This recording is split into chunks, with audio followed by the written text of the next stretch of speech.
নমস্কার দর্শক বন্ধুরা, আমি প্রসূন আচার্য। আপনারা দেখছেন প্রসূন আচার্য জার্নালিস্ট চ্যানেলের নতুন এপিসোড। আপনারা জানেন যে গত কদিন ধরেই বিহারের ভোট নিয়ে পরপর পর্যালোচনা এবং আলোচনা করছি একেবারে গ্রাউন্ড জিরো থেকে। বলছি যে বিহারের কি অবস্থা দাঁড়াচ্ছে। গতকাল প্রথম পর্যায়ের 121টি আসনের ভোট গ্রহণ শেষ হয়ে গেছে এবং খুব ইন্টারেস্টিং সেটা হচ্ছে বিহারে সাধারণত যে পরিমাণ ভোট পড়ে তার থেকে কোথাও 6%, কোথাও 7%, কোথাও 8, কোথাও 9, কোথাও 10% বেশি ভোট পড়েছে। অন অ্যান এভারেজ প্রায় 7 থেকে 7.5-8% বেশি ভোট পড়েছে এবার প্রথম পর্যায়ের নির্বাচনে। প্রথম পর্যায়ে 121টি আসন।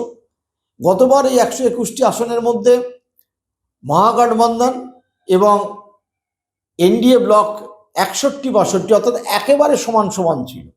তাহলে এবার কি হবে এটা নিয়েই আজকের এই এপিসোডের আলোচনা।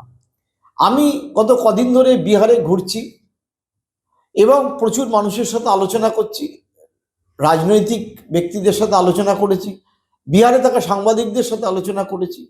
সামগ্রিকভাবে আমার যেটা মনে হচ্ছে সেটাই আপনাদের কাছে তুলে দিই। এবার বিহার ভোটের যে 4টি ফ্যাক্টর, একটা হচ্ছে নীতিশ কুমারের সুশাসন এবং নীতিশ কুমারের অসুস্থতা। 2 নম্বর হচ্ছে বিজেপি কিভাবে নীতিশ কুমারকে সাইডলাইন করে তুলে ধরতে চায়।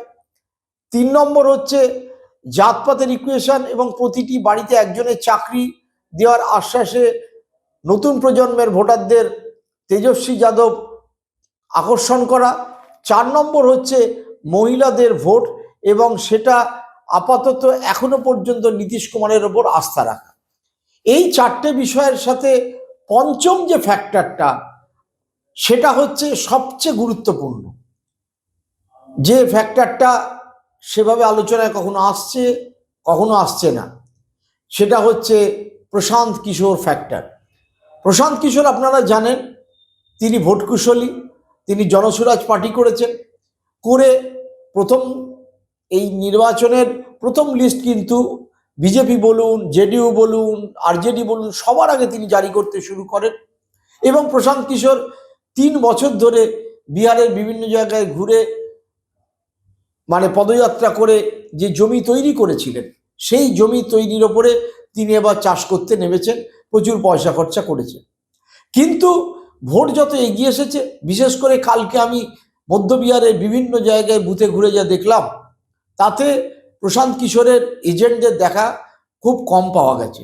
কিন্তু ঘটনা হচ্ছে যে প্রশান্ত কিশোরের এই যে ভূমিকা, সেই ভূমিকা কিন্তু একটা অদ্ভুতভাবে দেখা দিয়েছে এইবার ইলেকশনে, যেটা পঞ্চম ফ্যাক্টর এবং অত্যন্ত গুরুত্বপূর্ণ ফ্যাক্টর।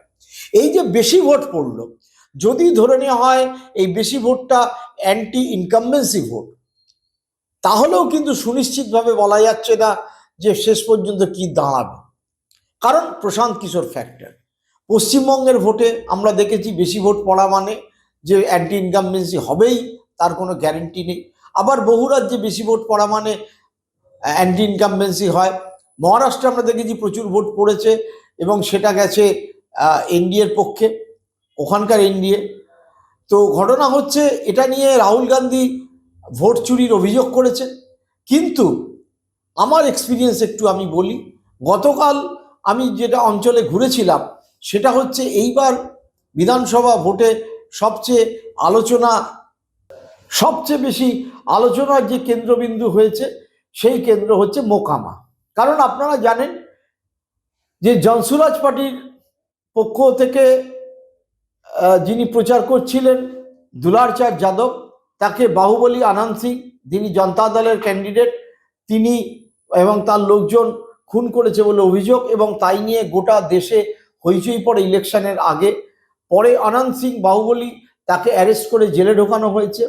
কিন্তু গোটা ঘটনায় দুলারচাঁদ যাদব কেন প্রশান্ত কিশোরের দলের লোক পীয়ূষ প্রিয়দর্শীর হয়ে গেল, যাদব দের যে ক্যান্ডিডেট, অর্থাৎ আর যাদবদের যদি পার্টি ধরে নেয় আরজেডি এবার অন্যান্য জাতকেও প্রার্থী করেছে এবং প্রচুর সংখ্যায় করেছে।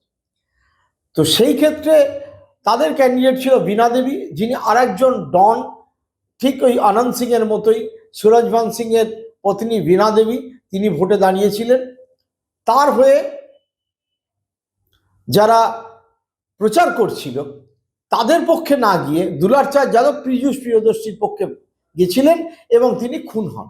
এই ঘটনাকে কেন্দ্র করে মোকামায় প্রচণ্ড উত্তেজনা সৃষ্টি হয়। পরে কেন্দ্রীয় মন্ত্রী লালন সিং গিয়ে বলে যে কেউ ঘর থেকে বেরোবেন না, সেটা নিয়ে এফআইআর হয়। লালন সিং হচ্ছেন একেবারে নীতিশের খাস লোক এবং নীতিশকে প্রায় কবজা করে রেখেছেন লালন সিং।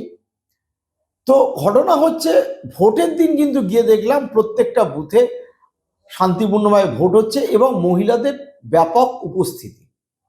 কিন্তু তা সত্ত্বেও একটা চোখে পড়ার মতো দৃশ্য, সেটা হচ্ছে কুর্মী সম্প্রদায়ের নেতা নীতিশ কুমার, কুর্মীদের মধ্যে একটি সাবকাস্ট হচ্ছে ধানুক, তারা কিন্তু ভোট করছে অদ্ভুতভাবে ওই ভূমিহার ক্যান্ডিডেট যিনি দাঁড়িয়েছেন আরজেডির হয়ে, সেই ক্যান্ডিডেটের বীণা দেবীর পক্ষে।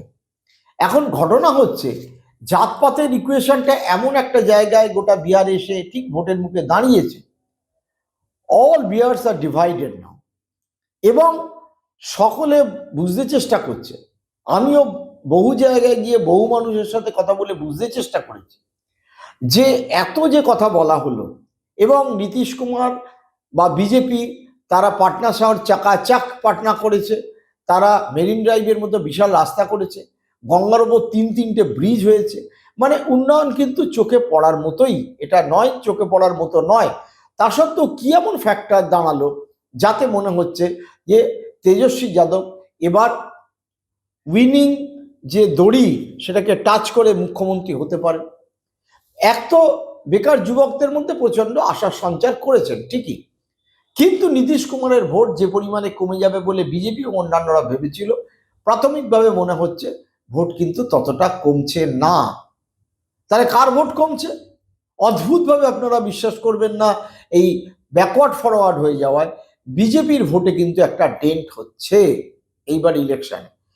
গতকাল যে 121টি আসনে ভোট হয়েছে, মোটামুটি যদি তার একটা হিসেব পরিসংখ্যান আমি নিয়েছি, তাতে বলা চলে ঠিক গতবারের মতোই এনডিএ ব্লক 50টি আসন, আর ইন্ডিয়া ব্লক বলুন বা মহাগঠবন্ধন বলুন, তারা 50টি আসন জেতার একটা জায়গায় রয়েছে।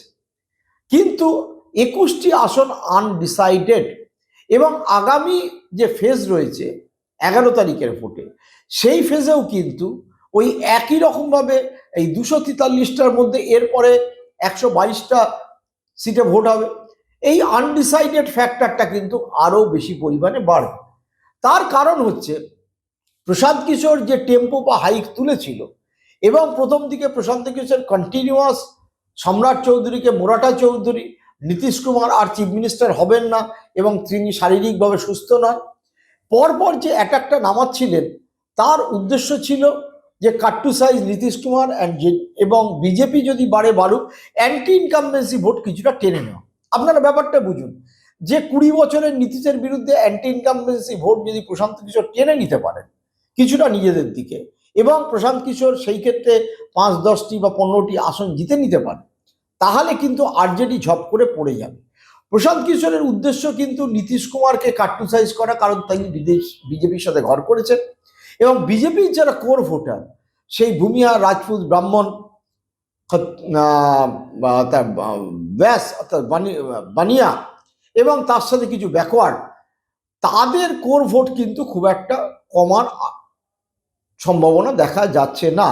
যদিও সেই কোর ভোট কিন্তু কোনোভাবেই তাদেরকে এককভাবে ক্ষমতা আনা তো দূরের কথা, 100টার কাছাকাছিও নিয়ে যাওয়ার তাদের ক্ষমতা নেই। বিহারের এমন একটা ইলেকশনের কম্পোজিশন। অন্যদিকে মুসলিম যাদব কম্বিনেশনে প্রায় 30%-এর কাছাকাছি সলিড হয়ে দাঁড়িয়ে রয়েছে আরজেডি, তার সাথে কংগ্রেস যুক্ত হয়েছে, তার সাথে মুকেশ সাহনি যুক্ত হয়েছে, তার সাথে ইন্ডিয়া এক্সক্লুসিভ পার্টি যুক্ত হয়েছে, অর্থাৎ একেবারে নিম্নবর্গরা যুক্ত হয়েছে। কিন্তু মুশকিল হচ্ছে প্রশান্ত কিশোর যে টার্গেট অডিয়েন্সের কাছে প্রচার করেছে যে পলায়ন কেন, শিক্ষিত যুবকদের চাকরি, আমি প্রতিটা স্কুলে চাকরি, প্রতিটা স্কুলে পড়ার ব্যবস্থা করব, চাকরি দেবো, সেই টার্গেট অডিয়েন্স হচ্ছে মোটামুটি মধ্যবিত্ত, সচ্ছল, উচ্চ বর্ণের লোক। এটা অদ্ভুত ব্যাপার। ঠিক আম আদমি পার্টির অরবিন্দ কেজরিওয়ালের কথা মনে রাখুন, তিনি যখন দিল্লির ভোট জিতেছিলেন ঝুপড়িবাসীদের পাশাপাশি তিনি কিন্তু দিল্লির এলিট সেকশনকেও আকর্ষণ করেছিলেন। এই ক্ষেত্রে কিন্তু প্রশান্ত কিশোরের একটা টার্গেট অডিয়েন্স কিন্তু শিক্ষিত সম্প্রদায়ের মানুষ, এবং বিহারে শিক্ষিত সম্প্রদায়ের মানুষের মধ্যে একটা বড় সেকশন কিন্তু এই আপার কাস্টের লোক। এখন যদি আপার কাস্টের যে ভোট সেটা যদি প্রশান্ত কিশোর 5%, 7%, 6% কেটে নিতে পারেন, তাহলে কিন্তু বিজেপির ভোটই ডেন্ট করবে। উল্টো দিক থেকে তিনি যদি অ্যান্টি ইনকামবেন্সি ভোটটা বেশি পরিমাণে আকর্ষণ করেন, অর্থাৎ যে ভোটটা যাওয়ার কথা ছিল ইন্ডিয়া ব্লকের বা মহাগঠবন্ধনের, সেখান থেকে তিনি 5%, 7% ভোট টেনে নিতে পারেন, তাহলে কিন্তু লাভ হবে ওই এনডিএ ব্লকের, কারণ কমে যাবে তেজস্বী যাদবের ভোট। অর্থাৎ এই কারণেই আমি বারবার বলছি প্রশান্ত কিশোর এই ভোটে জেতা হারার মধ্যে একটা বড় ফ্যাক্টর হয়ে গেছে। গতবার যেরকম রামবিলাসের পুত্র চিরাগ পাসওয়ান ফ্যাক্টর হয়েছিল, 129টি সিটে প্রার্থী দিয়ে একটি আসন জিতেছিল, কিন্তু নীতিশ কুমারকে হারিয়ে দিয়েছিল প্রায় 30টি আসনে। ঠিক প্রশান্ত কিশোর কি করে বোঝা যাচ্ছে না। ভোটের দুদিন আগে থেকে প্রশান্ত কিশোর এবং তার লোকজন হঠাৎ করে গায়েব হয়ে গেছে, তাদের আর সেভাবে প্রচারে দেখা যাচ্ছে না। প্রশ্ন উঠেছে, তাহলে কি প্রশান্ত কিশোর আসলে বিজেপির এজেন্ট হিসেবে কাজ করছে?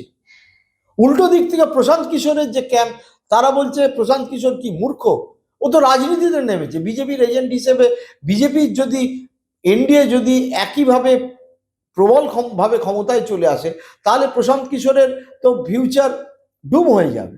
কারণ মহাগঠবন্ধনের যে কাস্ট কম্বিনেশন, কংগ্রেস এবং আরজেডি, তার সাথে লিবারেশন, তার সাথে অন্যান্যরা, এই কাস্ট কম্বিনেশন তো একটা সলিড ভোট ব্যাংকের ওপর দাঁড়িয়ে আছে, এবং সেটা টানা একই রকম রয়ে যাচ্ছে।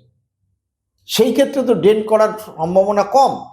তাহলে প্রশান্ত কিশোরকে জায়গা বানাতে হবে জেডিইউকে কমিয়ে।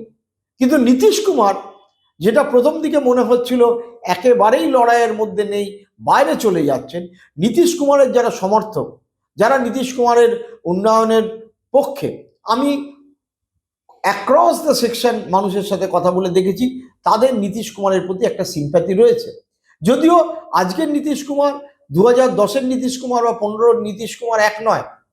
তিনি অনেক সময় মানসিক শারীরিক অসুস্থতা ভোগেন, কেউ কেউ বলে ডিমেনশিয়া হয়েছে, চিনতে পারেন না। এখানে চলতি কথায় আছে যে মোবাইল টাওয়ারের সিগন্যাল যেরকম আসে এবং যায়, নীতিশ কুমারের সেই রকম মাথার মধ্যে সিগন্যাল কখনো আসে কখনো যায়। যাই হোক না কেন, ইনস্পাইট অফ দ্যাট, এখনো পর্যন্ত মহিলারা শরাববন্দি এবং অন্যান্য কেসে নীতিশ কুমারের ওপর ভরসা করছে।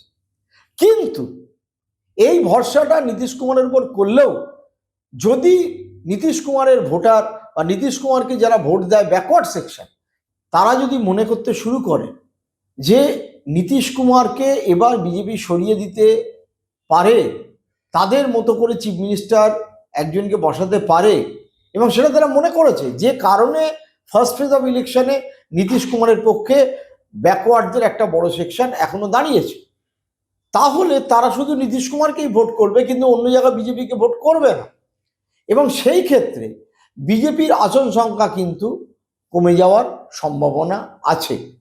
তা সত্ত্বেও যদি সামগ্রিক পরিস্থিতি আমরা বিচার করি, তাহলে তেজস্বী যাদবের যে অ্যান্টি ইনকামবেন্সি ভোট পাওয়ার কথা, সেটা অনেকটাই নির্ভর করে প্রশান্ত কিশোর কি ভোট কাটছে তার উপরে, আর অনেকটাই নির্ভর করবে যে তার ভাই তেজপ্রতাপ তিনি একটি দল গঠন করে যে কিছু ক্যান্ডিডেট দান করিয়ে দিয়েছিলেন তার উপরে।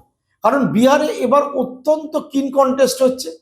তেজপ্রতাপ বিভিন্ন কেন্দ্রে একটাও জিতলো না, কিন্তু 500, 700, 1000, 1500, 2000 ভোট কেটেও দিল, যাদব ভোট বা অ্যান্টি ইনকামবেন্সি ভোট। তাহলে কিন্তু তেজস্বীর পক্ষে চিন্তার কারণ দাঁড়াবে।